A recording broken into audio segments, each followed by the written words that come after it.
Garde ton premier mouvement, spontané et déployé. Fixe-le. Crée un peu pour toi et décompose-le. Fais-le vibrer et questionne-le.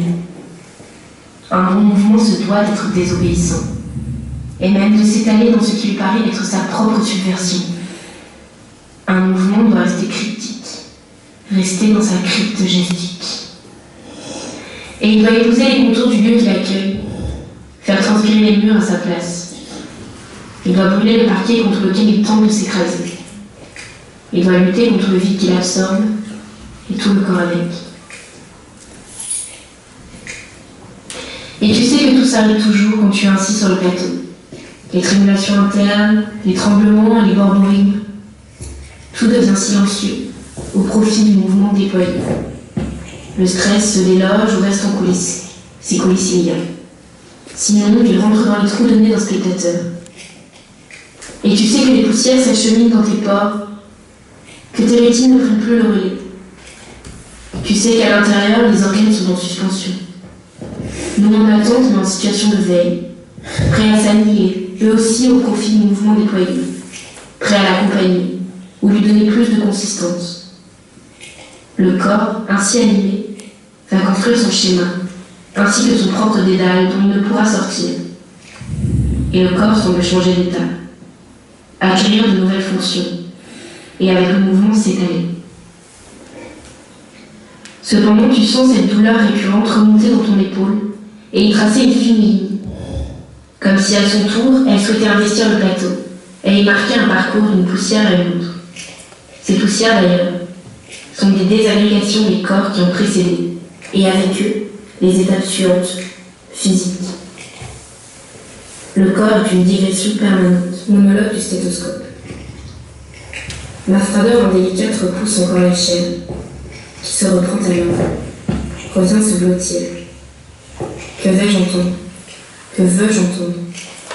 Des trémulations, des tremblements internes, des borborigmes, les sons d'une maladie, les incarnations sonores mystiques, les théories des organes désabusés, le nihilisme de l'intériorité, des souffles, des râles, des agonies amplifiées, et tout crépite, et tout vibre, et tout grince malheureusement. J'entends parfois la vibration spasmodique des mots entre deux côtes. Et à de rares occasions, et à l'aube, avant que tout ne se réveille encore, les sons proches de ceux que font les livres dont les pages craquaient sous le poids du vent et du soleil. Je suis le microphone d'un monde interne qui n'en finit pas de se mouvoir. J'entends d'ici le mouvement déployé, mais ne le fais pas résonner. Je suis l'écouteur de la meilleure bande-son de l'humanité, fardé de mes blessures de plus en plus ancrées. Je suis le seul à appréhender votre monde sonore interne, que vous ne graverez jamais sur vinyle, et que je transmets à un professionnel qui n'hésitera pas à vous modifier chimiquement. 1, 2, 3. 1, 2, 3.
Aujourd'hui, je me sens comme une plaie cicatrisante que tu ne peux t'empêcher de gratter. Et ce geste te rappelle la sordidité, la brutalité répétée, et questionne tous les bouleversements internes entrelacés. Il y a dans chaque corps comme une plaie intérieure incicatrisable, et autour quelques fourmillements, comme des pensées désagrégées et désabusées, mais des pensées corporalisées tout de même. Une suite de mouvements qui forment alors un niveau corporel, la chair vieillissant avec la page. Et aujourd'hui, le corps se sent comme un livre perdu dans un bac d'une librairie d'occasion. Plus très cher, mais quand même pas envie de le lire. Et les replis du corps sont les pliures de la page. Une page cornée pour une vérité corporelle. Une page, comme un mouvement, est une pensée incarnée. Et tout s'y disperse, et tout s'exécute, et tout s'y schématise maladroitement. Le corps en mouvement prolonge l'esprit dysfonctionnel, et les pensées s'y répercutent fugacement. Les veines forment une poésie visuelle sur les bras endoloris. Il y a dans chaque corps comme une impasse squelettique, un amas de viscères qui ne mènent à rien. Il y a dans chaque corps comme une conclusion intériorisée, dont nous ne pouvons rien faire pour l'instant. Il y a dans chaque parcelle de corps des problématiques douloureuses, des étreintes éteintes, de bonnes paroles tues, des images composites intemporelles de nous-mêmes, crispées dans nos égocentrismes et nos timidités mêlées. Il y a dans chaque rebord de corps une idée puissante prête à plonger, à se noyer dans l'eau invasive, celle qui s'apprête à abondamment couler sur le plateau. Il y a dans chaque corps une idée inondée. Performance pour le spectateur. Regardez la pièce dans le reflet des lunettes de son spectateur voisin. Regardez les mouvements de la bouche de son spectateur voisin dans la pièce. Regardez la pièce dans les yeux de son spectateur voisin. Clignez des yeux en même temps que son spectateur voisin. Synchronisation oculaire, accompagnement écologique. Touchez délicatement la main de son spectateur voisin. Au moment de bouton de la pièce. Soufflez dans les cheveux de son spectateur voisin. Une expérience complètement totale et sensationnelle. Avale et voir dans des milliards de bouts de choses. Couronner dans le fond, surposer la main, des mots caractères de forme, des choses, voir à travers une photo d'abord et faire un ensemble de textes de phrases précises en fonction du point de logique du droit. Ça vient d'intimité permettant de passer d'un moment A à un moment Z, sans aucun espace d'une sonnette ou de l'alphabet. Ensuite, le danseur peut laisser sa sueur prendre le relais quelque peu et chorégraphier ses termes sur son temps. Alors, comme une phrase impossible à corriger, inutile de l'essuyer, la page où le sol se chargera, et le lecteur ou le spectateur appréciera davantage. Ensuite vient le temps de l'improvisation courte, une sorte d'écriture automatique explorant l'inconscient gestique, puis la proprioception qui est une dimension méta du texte, et donc une méta-chorégraphie qui donne à entreapercevoir ce que pourrait ou aurait pu être la chorégraphie. Généralement, c'est là que le spectateur s'emmerde et même le lecteur tourne le visage. Mais ces quelques minutes sont importantes, notamment pour la reprise de souffle. Elle renseigne aussi sur cette allure de la danse, sur ce qui ne peut être incarné, mais seulement rêvé et fantasmé. Tout ceci relève d'une quête de l'absolu, liant l'impossible à l'insoluble, celle d'une expansion de la forme, d'une recherche de nouvelles formes, tant par le corps que par le texte. Mais c'est souvent autre chose qui gagne, la douleur, la physique, la loi de l'ici et du maintenant, le regard perturbant du spectateur, la cage dans laquelle on s'enferme volontairement quand on s'expose prétentieusement sur le plateau, quel qu'il soit. Il y a parfois de l'absolu dans quelques mots inspirants, et dans quelques mouvements suintants, mais il faut poursuivre la quête de plus encore création. Et ainsi la maladresse est entièrement chorégraphique, méta-chorégraphique. C'est une écriture et une voix possible. L'obsession du beau geste n'existe plus. Il en faut aussi des salles, dans la phrase corporelle comme dans la phrase textuelle, comme des néologismes, glossolalies, ou tout simplement insultes de premier choix. Une chorégraphie doit désormais être jalonnée de mots gestes crus, de tensions du langage corps, qu'un mouvement se déploie comme de phrases blessées, couvertes d'échymoses narratives, de griffeurs, de boursouflures enjagnatiques. Ce qui a été déployé sur ce plateau, c'est un ensemble fragmenté, chaotique, et non de narration incarnée, bien sûr, jalonné de maladresse de torsion charnelle. La chorégraphie, c'est ce qui reste de tout cela, une fois que le déploiement a cessé. C'est l'après-mouvement, c'est l'appréciation de ce qui a le plus rapide, une belle informelle du parfum un mouvement à son arrivée dans le corps, et on poser la question de sa nouveauté. La métachorégraphie est peut-être enfin trouvée. C'est cette splendide constellation de poussière flottante, avant, après et même pendant. C'est ce qui se passe quand il ne se passe un concurrent.